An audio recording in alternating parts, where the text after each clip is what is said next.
So as I mentioned at the beginning, we unfortunately do not have one of the scheduled speakers, Stephen Strother, who is supposed to talk about exciting multi-site, multi-scanner QA and QC. So I'll be finishing the course with a talk focused on tools and informatics. In fact, that question was a perfect segue to my talk. So the answer to the question in my mind was better tools, automatic when possible, but even if it's semi-automatic or manual, if it's focused on making the burden a little less, I think it can go a really long way in terms of actually speeding it up or scaling it up for larger data sets, right? That's the thrust of what I'm going to try to convey here. So, I guess I went ahead of myself. Manual QC does not scale, time consuming, costly. For example, if you needed to employ experts, and it's actually error prone even for people who are pretty familiar with the data, depending on the time of the day and the caffeine level, for example, and even for small samples.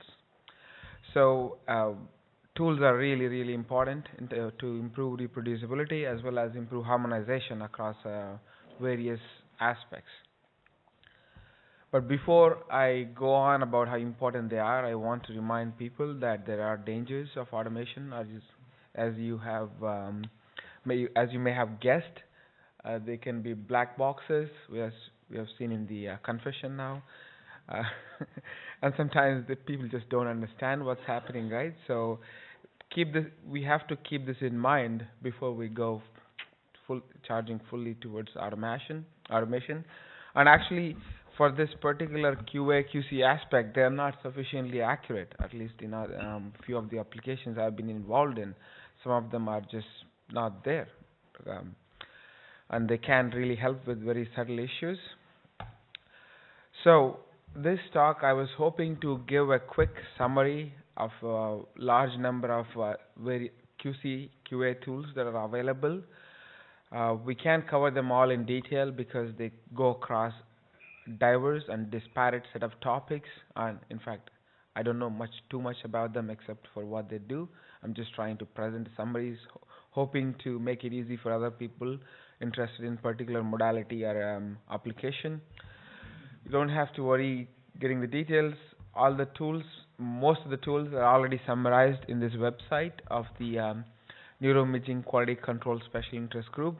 We hope to keep it dynamic and live as it goes through the process. So here we go. So I want to summarize these tools into use cases and by modality when possible. So for example, when I say multimodal, I mean a tool that can help with different applications across multiple modalities, not necessarily combining, and sometimes it could be combining too. And for T1 weighted MRI, for example, for visual quality control, you might have seen I mentioned one of my tools. It's called Visual QC. And for automatic QC, especially to scale for thousands and thousands of scans, the task is typically say, is this particular T1 weighted scan from subject 1 or 123 usable or not? And there are tools like MRI QC and Koala T, I guess it's supposed to be pronounced as quality, that can help you compute quality scores directly from T1 weighted scan without any intervention based on various image quality metrics or post-processing data. And the another QC use case I touched on in the first talk is Fisher-Foot pastillation accuracy, and there are multiple tools to make that process really easy, including protocols from Enigma Consortium, an app called Mind Control, which is in a web interface. Visual QC also helps with that, and a QC app from Roberto Toro that can make this process really easy. And to check the accuracy, anatomical accuracy of volumetric segmentations, tools like BrainBox and Visual QC are really, really helpful. And as I mentioned before, alignment checks can be really easily done at scale with Visual QC. There is some tool called PALS which can really help with QC specific to stroke or lesions one, which needs even more customized version of QC because you're really looking into many more issues here. And for functional MRI, for visual QC, for example, is Dash QC, some scripts from AFNI called AFNI Pros. MRI QC is an excellent tool that does a lot of batch processing as well as image quality metrics and reports. And for single subject or single session fMRI visual inspection, especially if you want to look into dive deep into the corporate plots or individual time points or various metrics overlaid on these particular time points, visual QC is a good way to approach it too. And a lot of this involves actually generating and visualizing image quality metrics such as SNR, CNR, FWHM, and many other library of metrics. And Dash QC from Pierre Belec is also a really good way to approach this. MRI QC also does some of this. And yeah, for diffusion MRI, as you have just heard from Professor Lehman's, Explore DTI is a great tool. And there's also a tool from FSL called ADQC, which is a bit more batch processing oriented that can help with single subject as well as group data set QC. For real-time functional MRI, real-time QC of functional MRI, there is this tool called RTQC from Stefan Hunis and team from South Africa. It's actually helps with a lot of aspects related to this. And for arterial spin labeling, Explore ASL, which I'm going to get into later on. And scanner and hardware specific QC is a tool called niQC that tries to make this complicated task really easy. And more importantly, as we've talked about, as the data sets are getting bigger and bigger, we cannot do this all in a lab, even with tools, so crowdsourcing is going to be even more important, not only to reduce the burden, but also to improve harmonization, so to say. And Brinder and MRI QC are a few ways to attack some specific aspects of this problem.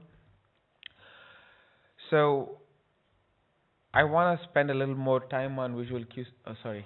The task for automatic classification is typically something like this. You have an input scan. You want to be able to quickly say, what, this is unusable. This is the major task. And this particular focus is appealing in a lot of QC aspects because people don't have the resources or time or interest to perform this. So automatic is better, provided if it's sufficiently accurate. For example, the ghosting artifact is very easy to be detected, or the severe ringing here, but not actually have false positive, right? So we want to be able to classify this as okay, or detect inhomogeneity really well, right? So often these tools cannot correct them except in very basic situations. So in order to perform this visual quality control of T1 weighted MRI, this is the interface I came up with, which makes it really easy to see if there are some big issues in a collage point of view, which is highly extensible and customizable, and you can zoom anywhere to make the process easy, so you don't have to switch between a lot of tools. And you can rate a number of you can rate it with a number of artifacts and terms and free-form nodes. I hope you can see it on the right. And the idea is to generate ground truth from these detailed review. Instead of just trying to look at only 3 or 4 slices, we look at as much data in as different ways, including distributions of various metrics, to provide a rating that can be treated as ground truth, which is actually quite important for many different tasks of QA, especially if you want to build predictive models that can detect these, right? So you need ground truth. So, and some sort of outlier help. There is something wrong. The pace map is too large in this data, for example, is one way to alert. So that could really help speed up this process, because what happens is as we go through this, people are not paying enough attention, so some sort of guidance is really helpful. And in fact, this includes options such as I am tired, so you don't want to be rating when you're tired and you move on and get back to it. This point is important because people don't often realize this when they are rating, right? Um, so the next tool I want to quickly summarize is niQC, which is an excellent tool actually for various reasons.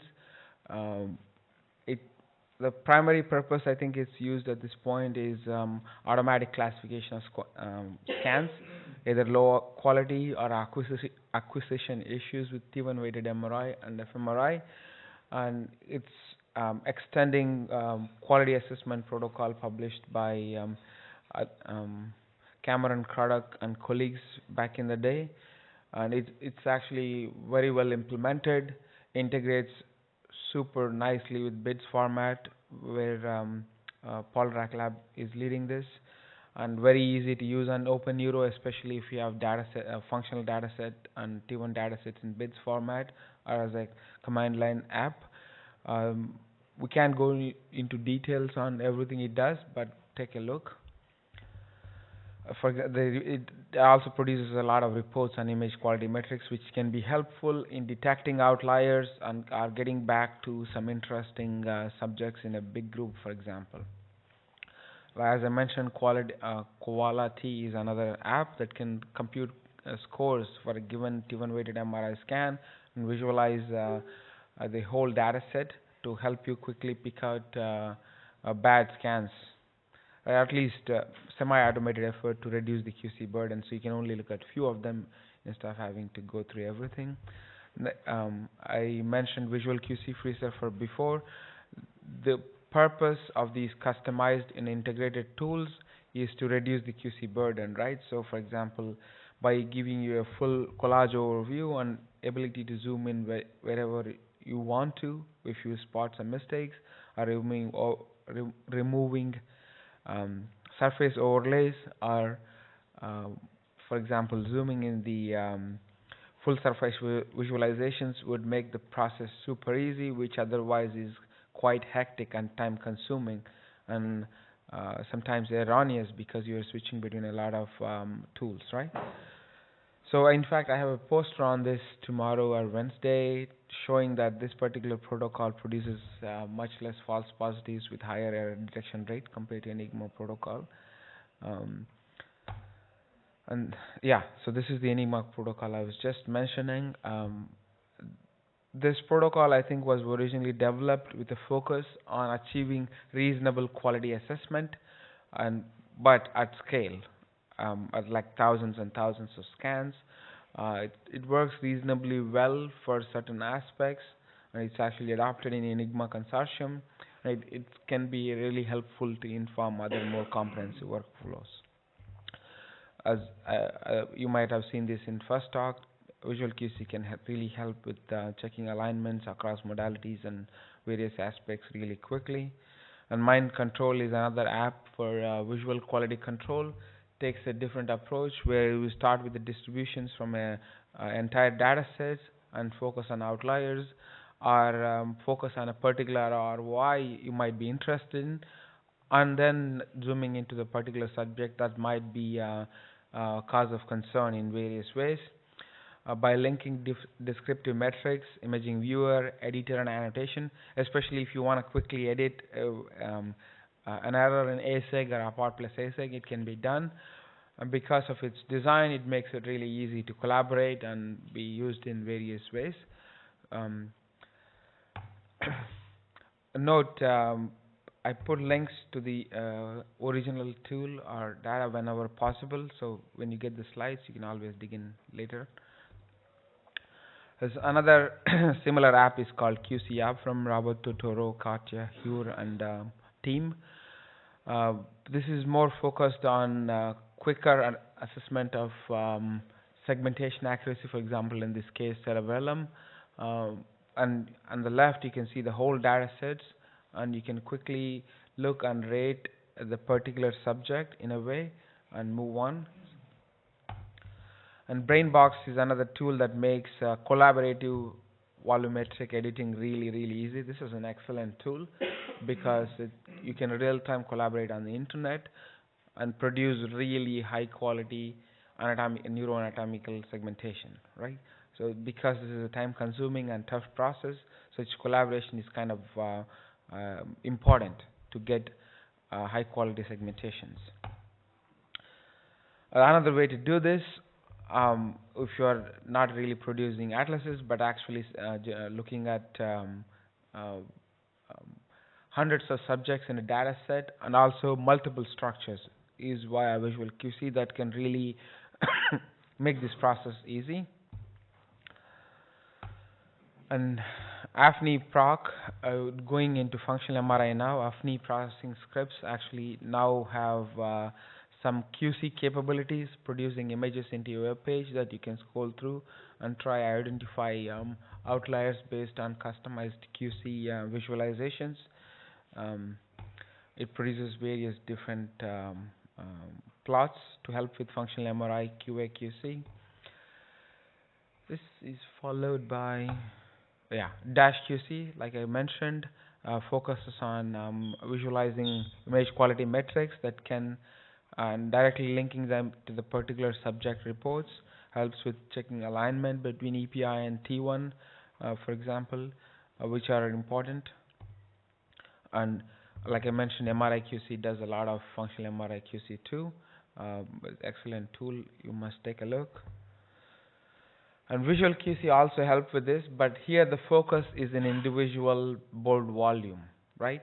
So what you see here on the as a carpet, it's actually called carpet plot. Some of you might be familiar with it.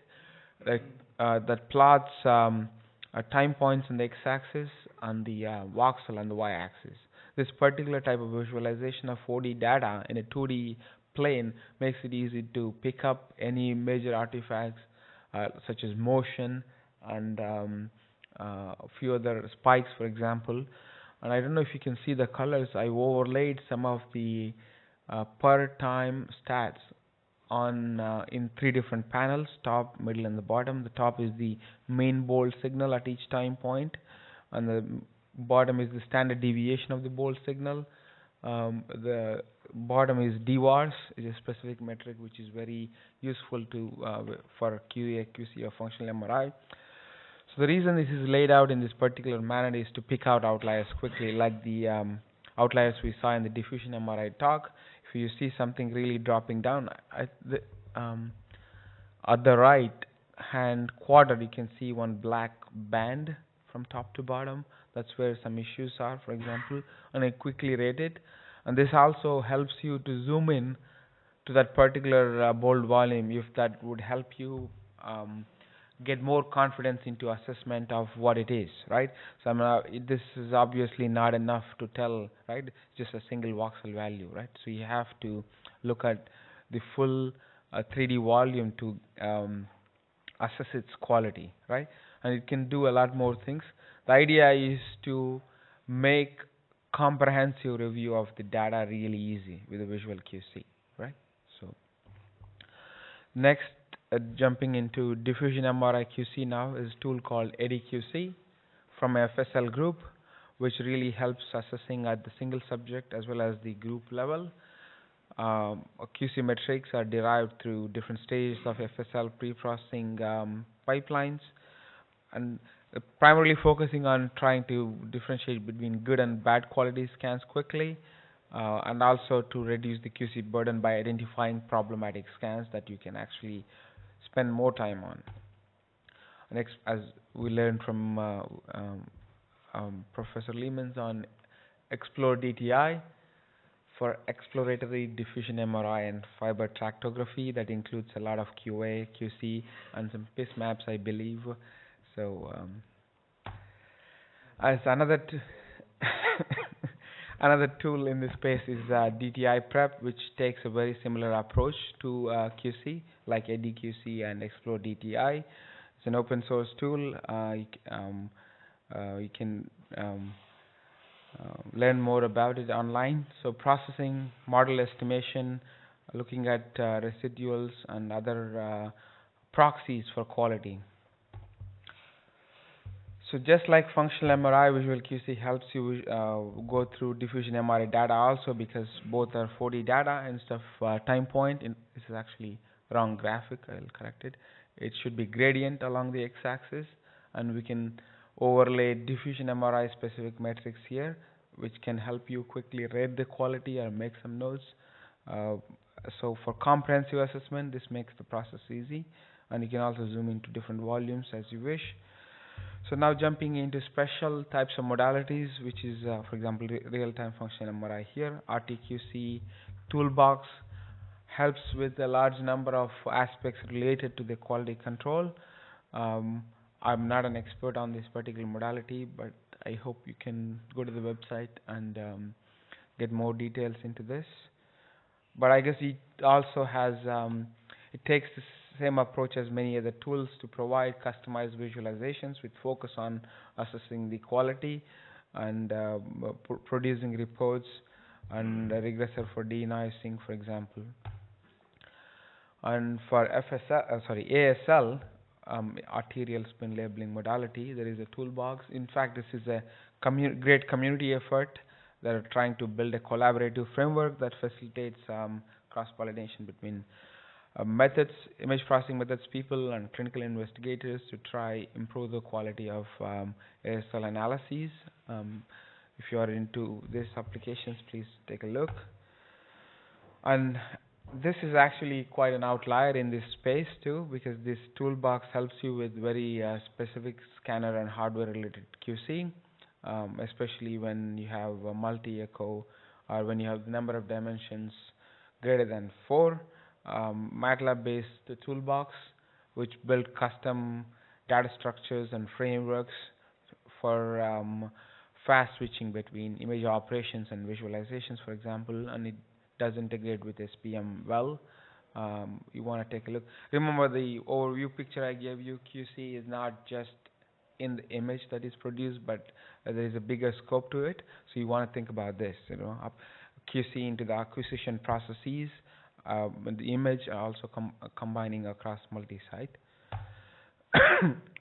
And the last aspect I want to quickly describe is crowdsourcing in the QC aspect. Like I mentioned, scale of the neuroimaging studies is growing rapidly, and I think it's only going to grow. That means QC burden grows exponentially too.